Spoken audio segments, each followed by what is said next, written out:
आप और हम डॉक्टर्स को भगवान मानते हैं। हम उन पे बहुत भरोसा करते हैं कि अगर हम उनके पास जा रहे हैं तो किसी रेफरेंस के द्वारा जा रहे हैं, हमें भरोसा है कि वो हमें ठीक कर देंगे, चाहे वो हमारी ट्रीटमेंट, सिंपल ट्रीटमेंट की बात हो, सर्जरी की बात हो, या फिर कुछ बड़ा हमारे साथ ऑपरेशन होना हो। बट कई बार कुछ ऐसा हो जाता है हमारे साथ जिसमें हम ये कहते हैं कि हमारा व्यक्तित्व तो सही था, उसमें छोटा सा ट्रीटमेंट करना था, या वो इतनी उसकी हालत गंभीर नहीं थी जिससे उसकी मृत्यु हो जाए।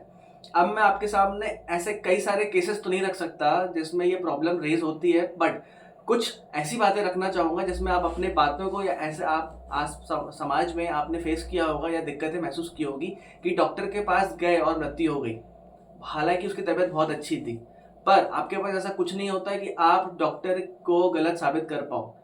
आज कुछ प्रूफ भी दूंगा, कुछ एविडेंसेस भी बताऊंगा कैसे कलेक्ट करना है, और एक केस के द्वारा आपको समझाऊंगा भी कि आप अपने आप को कैसे मजबूत कर सकते हो किसी डॉक्टर की गलती पकड़ते हुए, कैसे आप कंपनसेशन उससे ले सकते हो, कैसे आप अपने केस को रिप्रेजेंट करते हुए अपने अधिकारों को पा सकते हो, बता सकते हो। चलिए एक एक करते हुए, एक एक कड़ी को जोड़ते हुए आगे बढ़ते हैं। आपके घर में कोई ट्रीटमेंट के लिए व्यक्ति जाता है हॉस्पिटल।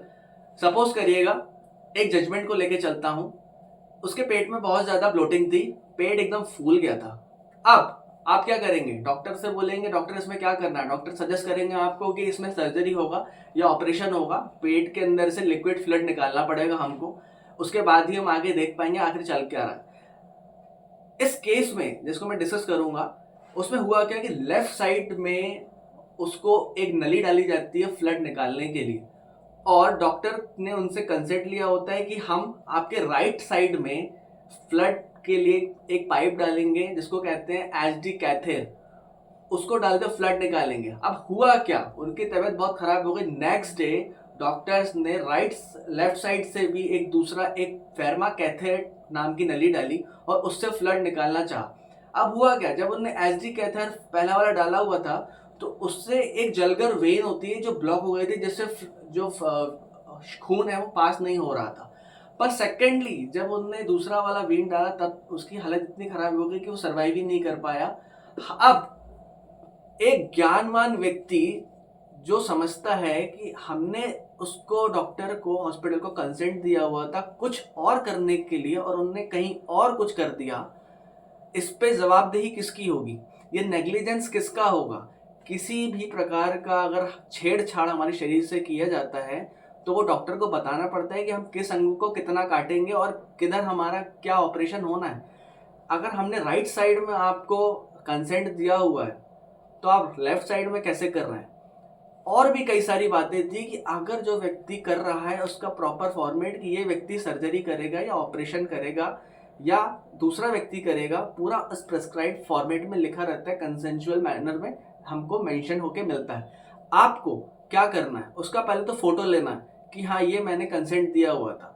अब इस केस में क्या हुआ, ये जो व्यक्ति था उसने बहुत प्रेपरेशन करते हुए फोटो वगैरह लेता एविडेंस जुटा लिए थे।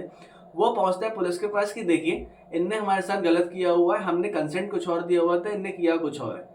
इस बेसिस पे ना पुलिस ने सुनवाई करी, कंसर्न नियरेस्ट पुलिस स्टेशन के पास गए थे, ना डिप्टी कमिश्नर के पास गए, न उनने सुनवाई करी, ना असिस्टेंट कमिश्नर के पास गए, उन्होंने सुनवाई नहीं करी।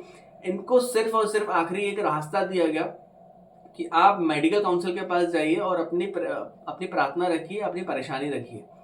आप भी जानते हैं इस प्रोफेशन में कितना कठोर रखा जाता है इंसान को, क्योंकि हर दूसरे दिन हॉस्पिटल में कितने सारे लोग मरते हैं, तो हर डॉक्टर के ऊपर जिम्मेवारी होती है इंसान को बचाने की, परंतु वो ऐसा नहीं कर पाता है। इसलिए एक एक्ट बना हुआ है जिसको कहते हैं डॉक्टर्स के लिए जो प्रोटेक्शन के लिए एक्ट बना हुआ है वो।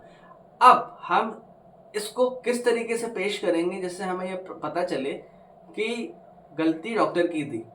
आपको प्रॉपर तरीके से हाईकोर्ट का सहारा लेना है। अगर इन केस किसी भी प्रकार से आपकी कोई सहायता ना कर रहा हो, पुलिस स्टेशन में और कानून में ये दिया गया हुआ है कि कुछ केसेस में प्रायर इंक्वायरी ज़रूरी होती है। उसमें से एक मैटर मेडिकल नेग्लिजेंस का भी माना जाता है, जिसमें ये कहा गया है ललिता कुमारी वर्सेस स्टेट ऑफ यूपी में, अगर कोई भी व्यक्ति एक्सपायर होता है जिसमें मेडिकल नेग्लिजेंस की बात कही गई है, तो पहले तो इंक्वायरी होगी कि वाकई ये व्यक्ति मरा है तो क्या डॉक्टर की गलती है कि नहीं। इस इंक्वायरी को कंडक्ट होने के बाद ये चीज़ फिर आगे पुटअप होकर क्रिमिनल केस में तब्दील होती है। अब आपके पास कई सारी चीज़ें हैं जो आप अपने आप को बचा सकते हो ऐसे चीज़ होने से। पहला तो जो भी कंसेंशुअल लेटर है उसका फ़ोटोकॉपी रखिए अपने पास कि हमने कंसेंट किस चीज़ का दिया था और कौन-सा डॉक्टर उसमें आ रहा है, किसने इसको देखा था, कल हमारे साथ ट्रीटमेंट में क्या हुआ, आगे उनने क्या होना था, कितना टाइम का इनने डिले किया, पेमेंट हमने कब किया था।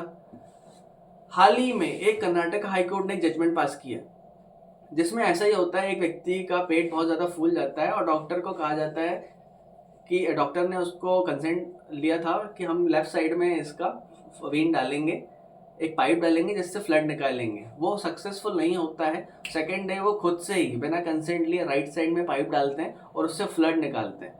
हुआ क्या, जो पहला वाला पाइप डाला था वो फेल हो गया और सेकंड वाले को उन्होंने खुद से ही कर लिया, कंसेंट की बात ही नहीं आई बीच में।